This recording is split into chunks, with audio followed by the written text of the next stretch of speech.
Let's do an example from section 4.9. We're asked to find f of x given that f double prime of x, the second derivative, is 8x cubed plus 5. We're given that f of 1 is 0 and f prime of 1 equals 8. So we're going to use anti-differentiation for this problem, which is the inverse of differentiation. So if you remember the power rule for derivatives, you just do the opposite things in the opposite order. So to go from f double prime to f prime, we're using anti-differentiation. So what we're going to do, instead of bringing down the power and then subtracting 1 from the exponent, we'll do the opposite things in the opposite order. Add 1 to 3, that is 4. 8 divided by 4 is 2. So I have 2x to the fourth. And then an antiderivative of 5 is 5x. And of course we have an arbitrary constant, that's important. So what you can do is check your work so far, just mentally differentiate this result. You should get back 8x cubed plus 5, and we do. Now what are we going to do about this c? Well, we're given that f prime of 1 is 8. So f prime of 1, just replace x with 1, we get 2 plus 5 plus c. F prime of 1 is 8. So from this equation, we can now determine c. c is 1.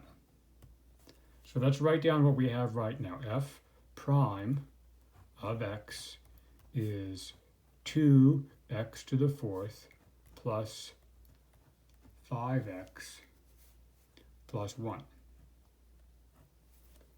So we're not done yet. We need to get back to the original function. We went from f double prime to f prime. Now we're going to finally make our way to f. So we're going to anti-differentiate again.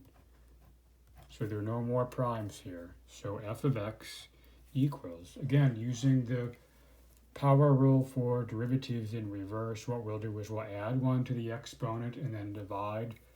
So what I get is 2/5 x to the fifth plus 5/2 x squared plus x.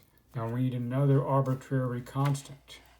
We've already used c, so to avoid confusion we'll use another letter. So right now here's what we have.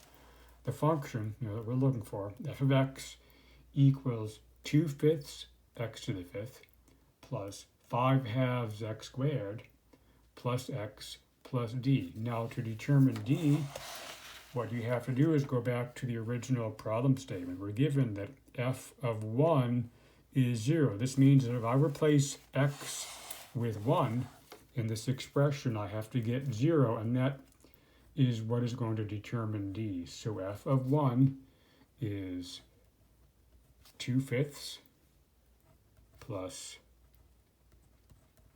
5/2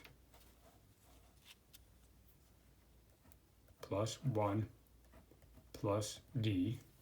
This has to add up to 0. So take a minute and do the algebra, and you will discover that d equals negative 39/10. So what we'll do now is we'll write down our final answer. And again, you need to take a minute to determine that. That's okay. So our final answer is f of x equals 2/5 x to the fifth plus 5/2 x squared plus x minus 39/10.